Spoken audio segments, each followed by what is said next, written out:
Hemos hablado en los últimos vídeos de cómo ser autosuficiente y poder autoabastecerse. Ser independiente en los tiempos de crisis, si los precios siguen subiendo, si el trabajo se acaba, si hay una guerra o una inundación o un incendio, o si hay una pandemia y te vuelven a encerrar en tu casa. La autosuficiencia es una habilidad que puede ahorrarte un par de disgustos. Es un estilo de vida que te puede proteger en tiempos de incertidumbre. Y hemos hablado de tierras, de comida, de agua, en el pasado de Bitcoin, de modelos de negocios sostenibles, pero ¿qué pasa con el capital? El capital no es el título de un libro, ni siquiera es solo dinero, es tu capacidad para invertir en ti mismo y en tu futuro. Es una herramienta que te permite crecer, prosperar y estar preparado para cualquier eventualidad. ¿Que cómo puedes abordar la protección de tu capital si no tienes mucha experiencia en inversiones? ¿Dices? ¿Cómo va a estar tu dinero protegido ante lo que pueda pasar? En este vídeo voy a intentar dar respuesta a esto. Te voy a contar cómo lo he hecho yo y voy a intentar dar algunas soluciones para todos los bolsillos. E iré más allá de no tengas todo tu dinero en el banco, que ya sabemos que solo está garantizado hasta $100.000 en Europa y hasta $250.000 en Estados Unidos, en caso de que haya un corralito. O en caso de que no lo haya, pero todo no deje de subir de precio como está pasando. Y vaya si va a seguir subiendo. Las monedas, o currencies, se mueren. El dinero más o menos ficticio que te aparece de vez en cuando en el banco, cada vez sirve para menos cosas. Y además, las retenciones sobre tu salario y otros tipos de rendimiento económico no dejan de subir, están cada vez más tasadas porque los países necesitan pasta para hacer frente a su deuda y devolver algunos favores. Es una especie de sándwich maligno para despojarte de tu poder adquisitivo. Por un lado ganas menos porque el Estado te lo quita con alguno de sus crecientes y numerosos conceptos. Y por otro, el dinero que por fin te llega sirve cada vez para menos cosas. De ahí la famosa gráfica de cuántos años tenía que trabajar un hogar mediano para poder adquirir una vivienda en España. Según El Economista, de unos 6 años alrededor de 2013 hasta más de 9 en algunas partes de España hoy. Entonces, no sé si esto es un complot terrible para empobrecernos a todos o no, pero en cualquier caso tenemos que asumirlo. El efectivo, el dinero en tu cuenta, está en riesgo y sirve cada vez para menos cosas. Y esto no es nuevo del todo, ¿vale? En 1993 el gobierno de Felipe González devaluó la peseta un 20% en 9 meses. Esto parece una barbaridad, pero según Wikipedia tenía que hacerse para agilizar las exportaciones, aumentar la producción y evitar una crisis mayor.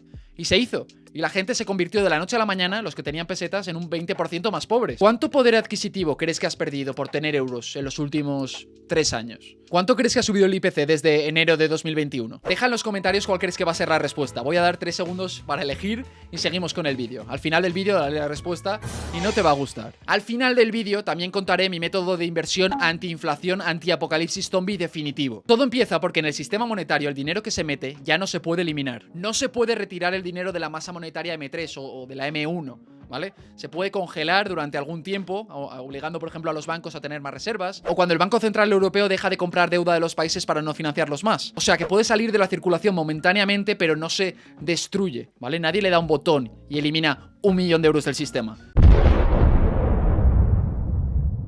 Eso no ocurre. Solo hay una manera de eliminar dinero del sistema definitivamente. Genial, Max. ¿Y cómo de estamos entonces? Pues bastante, Jimmy. Bastante. ¿Cómo puedes evitar perder poder adquisitivo constantemente? ¿Cómo puedes ser más independiente de lo que diga el Banco Central Europeo o la institución monetaria en tu país? Pues en mi opinión hay 2 líneas de actuación para protegerse de la pérdida de poder adquisitivo. Y lo llamo así porque nadie sabe calcular lo que es la inflación, ni el IPC, ni me fío de esas cifras. Y el resultado final, la conclusión es la misma. Al final tú puedes hacer menos cosas. O tienes tanto patrimonio que juegas en otra liga, ¿vale? Juegas con las reglas de los millonarios a nivel internacional. Holdings, trusts, family offices. Tienes varios portfolios, como el All Weather y otros que vamos a ver. Rentas, casas y alquileres, participaciones en empresas, etcétera. O reduces tu dependencia del sistema monetario al mínimo, reduciendo, donde sea posible, el dinero que tienes que gastar por trabajo. Empiezo por la primera. El dinero no es real, ¿vale? Simplemente se lo inventan. Si has llegado hasta aquí, posiblemente ya sabes eso. Si tienes más del 10% de tu patrimonio en cash, debería arderte en las manos ahora mismo. Hay cientos de opciones, ¿vale? Tienes a tus pies cientos de maneras de dejar de perder poder adquisitivo. Unas más líquidas y otras menos. El efectivo es bonito de mirar, pero inútil. Así que vamos a ver 2 maneras de pelear contra la inflación invirtiendo, ambas muy seguras. Número 1. Deuda pública en Estados Unidos. Pon en Google cheapest ETFs US Treasuries. Negocia las condiciones con tu banquero, principalmente compraventa, custodia y dividendos. Asegúrate de que ponga hedge si estás comprando en euros y manda el mail. Si no le puedes mandar un mail a tu banquero con la orden de compra de un producto que ellos no ofrecen o no sabes cómo negociar las comisiones o todo eso, quizás la segunda parte del vídeo te interese más, te sea más útil. Si quieres que hable de esta en concreto, déjamelo en los comentarios y haré otro porque no quiero que el vídeo sea muy largo. Y alguien dirá, Max, la deuda pública está fatal, la guerra, los efectos de bla bla. Y sí, están de pena. Estados Unidos está de capa caída. Y seguramente algún día caerá, pero no será hoy. Mañana. Así que cambia tu cash sobrante por deuda de Estados Unidos, 7-10 años o algún fondo monetario que compra y vende deuda a más corto plazo. No es tan difícil, necesitas una conexión y un banco que dé un buen servicio. O sea que igual sí que es tan difícil. No voy a recomendarte ningún ETF en especial, le dejo eso a los expertos en finanzas y vamos a la segunda. Pero solo con esto, tu poder adquisitivo se reducirá mucho menos de ahora en adelante. Este es un buen primer paso, pero no es muy ambicioso, que es una de las características que más me gustan de Ray Dalio, lo que nos lleva al número 2. All Weather Portfolio. Ray Dalio no hablaba chino, aunque hable mucho de China, pero tenía una cosa buena, que es que conoce mucho a sus clientes. Gente con patrimonios muy elevados o empresas con patrimonios muy elevados que no se quieren hacer ricos invirtiendo porque ya lo son. Así que inventó esta táctica llamada el All Weather Portfolio, que en líneas generales da 55% bonos del Estado, lo que acabamos de ver, de varias duraciones, 30% en varios índices bursátiles y o en acciones, 7,5% en oro y 7,5% en commodities, que son cosas como la madera, el petróleo, otros metales, el grano, energía, etc. Así que eso es lo que vamos a hacer ahora mismo. Lo bueno es que, como son proporciones, esto sirve para cualquier volumen. Para cualquier portfolio. Pueden ser desde 1.000 euros hasta 10.000, hasta 100.000 o 1.000.000. Nosotros vamos a hacerlo con 10.000. Primero, hemos comprado 2 ETFs de deudas para la parte de renta fija, la más grande. Lista la orden, lo ponemos en el Excel y vamos a la renta variable, a la bolsa. Da la casualidad que todos los índices, o la mayoría, como el Nasdaq o el SP500, están en máximos históricos, ¿vale? Y una buena regla de esto es no comprar cosas en máximos históricos. Podríamos comprar ETFs que lo replican, como el Vanguard SP500, pero como están en máximos, han subido mucho durante este año, vamos a seleccionar 3 acciones que están teniendo, en mi opinión, un buen comportamiento en sectores de alto potencial y que están bastante protegidos. ¿Cuál es uno de los sectores con mayor potencial y que encima ha demostrado ser bastante resistente a las crisis? 1. Las energías renovables. Hay muchos intereses detrás de ellas, mucha pasta invertida y no se pueden dejar permitir que caiga, por lo menos de momento. Con la última crisis energética, por un suceso con apenas importancia allí por Rusia, pues más aún. ¿Y cómo podemos exponernos a este sector?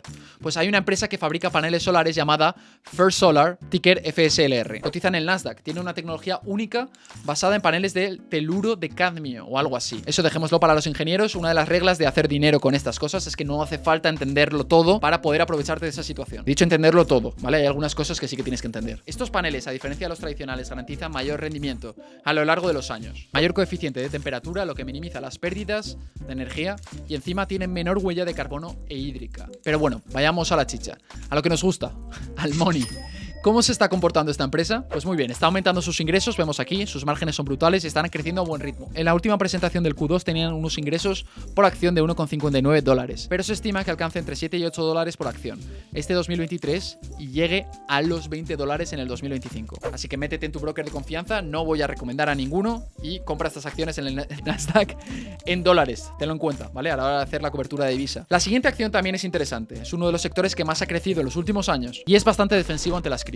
El healthcare es uno de los sectores que más se ha beneficiado en los últimos años. Esta empresa a la que vamos a invertir se llama Medtronic y cotiza en el Nasdaq. Se dedica a la fabricación de equipos médicos, es muy conocida y todos los que os podáis imaginar, desde quirúrgicos, cardiovasculares, diabetes y así una larga lista de productos y servicios. Y no solo eso, una empresa que fabrica tecnología médica con AI integrada, ya, que puede molar más que una empresa con tecnología para mejorar el diagnóstico del cáncer, por ejemplo, y para la eficiencia hospitalaria. Esta empresa tiene exposición en todos los continentes, creciendo una media del 7-8% en sus mercados, a excepción del este de Europa, en previsión por la guerra. Con una facturación de 31,7 mil millones de dólares y unos muy buenos márgenes, es la empresa número 1 en el sector del MedTech. Y mejor aún, reparte un dividendo de $0,69 por acción, que lleva aumentando desde hace 45 años. Además los conozco, o los conocí de China, me robaron a una empleada una vez. Pero hay una acción más en la que vamos a invertir. Habrás visto que las últimas semanas la gente se está volviendo un poco loca con la empresa Nvidia. Todo el mundo está recomendando comprar Nvidia y tiene un gran potencial. La empresa líder en fabricación de GPUs, con la explosión de la AI les va a ir muy pero que muy bien, no lo dudo. Pero en mi opinión, esa subida, eso ya se ha reflejado en el precio. O sea, que ahora no sería un buen momento para comprar, aunque la empresa sea cojonuda. Así que vamos a ir a la segunda línea. Empresas que también se vayan a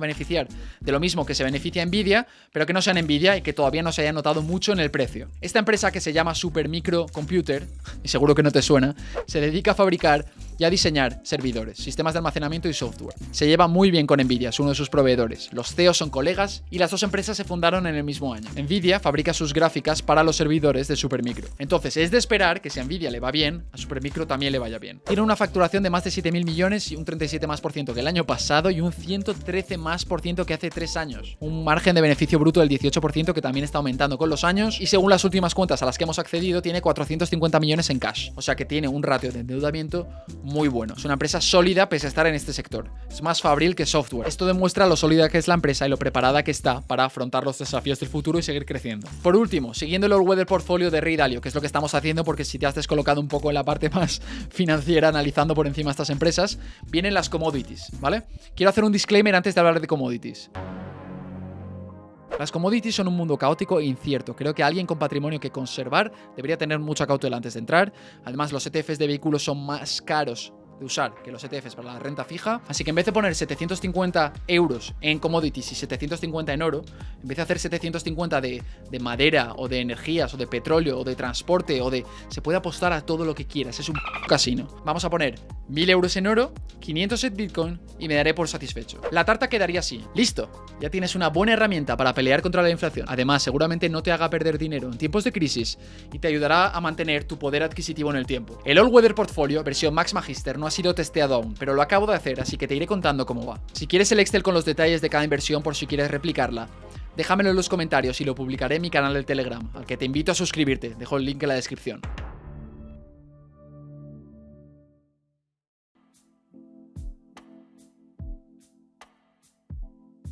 Ahora viene lo bueno. Hasta ahora ha sido un vídeo de inversión más o menos normal, una especie de parte 2 de aquel vídeo que hice de cómo invertí 100.000 euros el año pasado. Pero ¿qué pasa si quieres proteger tu poder adquisitivo, pero todavía no eres millonario? Si quieres pelear contra la inflación y contra el mangoneo del Banco Central Europeo, hay 3 cosas que en mi opinión puedes hacer. La primera es entender el dinero, y he hablado de esto un poco al principio del vídeo. El dinero no existe, son los padres. O más bien... sí existe, pero su utilidad y su significado disminuyen con el tiempo, es variable. Como decía al principio del vídeo, las monedas se mueren. Y el euro morirá, también. Algún día. Palmará igual que ha palmado los pesos argentinos o los bolívares venezolanos o tantas otras monedas que han habido los últimos cientos de años. ¿Y qué hace la gente cuando ya no tiene dinero? ¿Qué ha pasado en esos países cuando el dinero se ha esfumado, cuando el efectivo ya no servía para nada? Pues consiguen bienes y servicios y los intercambian por trabajo. O sea, utilizan su trabajo para conseguir los bienes y servicios que necesitan. Entonces, generalmente trabajas por dinero. Luego, de ese dinero, algún estado o varios estados te quitan una parte por los impuestos y otra parte por la inflación. Y son buenos mordiscos, créeme. Entonces el dinero que te queda lo intercambias por bienes y servicios.